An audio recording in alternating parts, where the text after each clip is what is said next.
Bonjour, Carole Poirier, votre députée d'Hochelaga-Maisonneuve.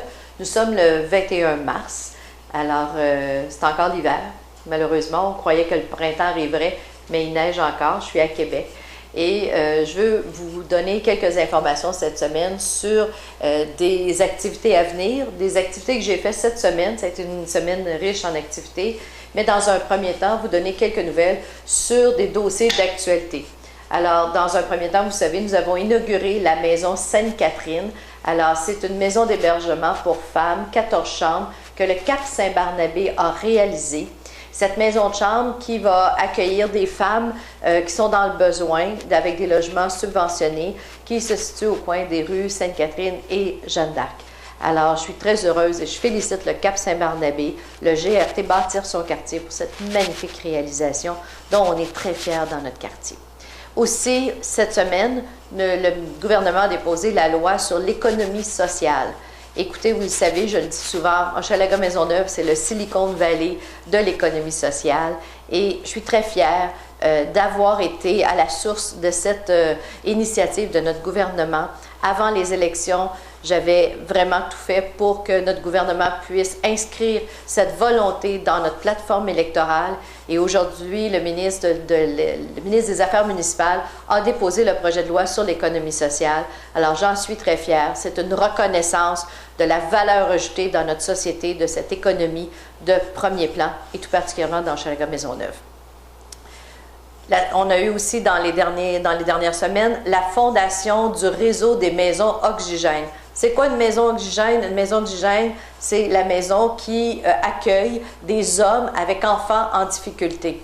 Il y a beaucoup de préjugés autour de cela. Il y a des maisons de femmes victimes de violences, mais les hommes aussi ont besoin de notre appui collectif.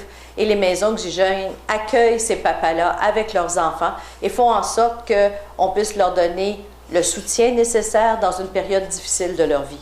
Eh bien, imaginez, Hochelaga-Maisonneuve, encore une fois, a été à la naissance des maisons oxygènes. Il y aura bientôt 3 maisons oxygènes dans Hochelaga-Maisonneuve, mais il y en a 7 dans tout le Québec. Quelle belle réalisation de notre quartier. Vous savez, le dossier des écoles de la rue Adam, on en parle tous les jours dans notre quartier. Eh bien, j'étais très heureuse de participer à l'annonce il y a 2 semaines à l'effet d'annoncer la nouvelle école Barry. Nous allons démolir l'école Barry. C'est malheureux, c'est un bâtiment historique, patrimonial, qui est très beau, mais qui actuellement est contaminé. Alors, on veut une école saine pour nos enfants. Alors, on va démolir l'école Barry et on va s'en construire une nouvelle. Et ce que j'espère, c'est que nous aurons une vocation scientifique. Nous sommes le quartier où il y a la plus grande concentration d'équipements scientifiques. Le planétarium qui va ouvrir bientôt, l'insectarium, le biodôme, ainsi que le pavillon de la diversité. Écoutez, on a le plus grand ensemble scientifique. Il faut que nos enfants en bénéficient et je veux que la nouvelle école soit à vocation scientifique. Et je vais tout faire pour qu'on attache ça ensemble. Et une prochaine rencontre a lieu la semaine prochaine, le 28, du nouveau comité de concertation pour l'avenir de nos écoles de la rue Adam, les écoles Hochelaga, Saint-Nom-de-Jésus et Barry. Les activités de cette semaine, écoutez, riches en activités, c'était la Pléiade. Vous savez, la Pléiade, c'est la reconnaissance des personnalités québécoises au niveau de la francophonie.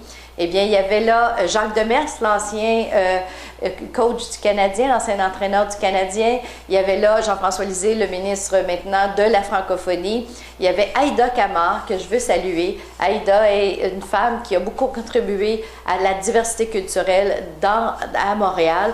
Alors, je veux les saluer. Il y avait plus d'une dizaine de personnes qui ont été honorées cette soirée-là. Alors, je veux les féliciter.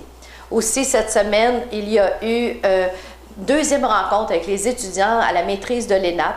Alors, c'est une rencontre qui s'organise comme ça. C'est les étudiants qui viennent nous visiter. Et comme vice-présidente de l'Assemblée nationale, eh bien, je suis là pour leur expliquer qu'est-ce que c'est que l'Assemblée nationale, c'est quoi cette maison du peuple et quelles sont les fonctions d'un député. Alors, c'est des rencontres très intéressantes avec plus d'une vingtaine d'étudiants. Aussi, hier, le 20 mars, c'était journée de la francophonie. Alors, c'est important de se rappeler que nous sommes membres d'une grande famille qui est la francophonie. Le Québec est la terre d'Amérique où l'on parle français. 220 millions de personnes dans le monde qui parlent français. C'est quelque chose qu'on en partage, mais c'est aussi quelque chose qu'il faut préserver, qui est fragile, et il faut faire attention à notre langue. Et il faut s'assurer que les gens qui viennent vivre ici au Québec bien parlent français. Les activités à venir, je veux souligner, samedi soir sera le 50e anniversaire des Jeunes sportifs Hochelaga, une institution dans notre quartier, Jeunes sportifs qui est maintenant la seule organisation à offrir du hockey mineur dans notre quartier. Alors, je veux leur témoigner toute mon admiration pour toutes ces années, aux bénévoles qui travaillent tous les jours pour garder un accès au hockey dans notre quartier.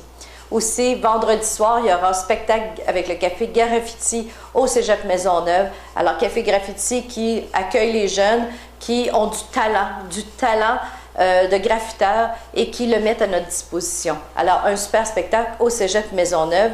Aussi, samedi, la Ligue de rugby. Alors, pour ceux qui ne le savent pas, il y a une Ligue de rugby dans Hochelaga Maisonneuve. Alors, ils font une activité bowling au bowling Darling. Alors, si ça vous tente d'aller leur donner un coup de main pour leur donner un peu de sous, eh bien, je pense que c'est à les soutenir, c'est les jeunes de notre quartier. Écoutez, vous voyez que c'est riche en activités. Je vous souhaite une bonne semaine. Au revoir.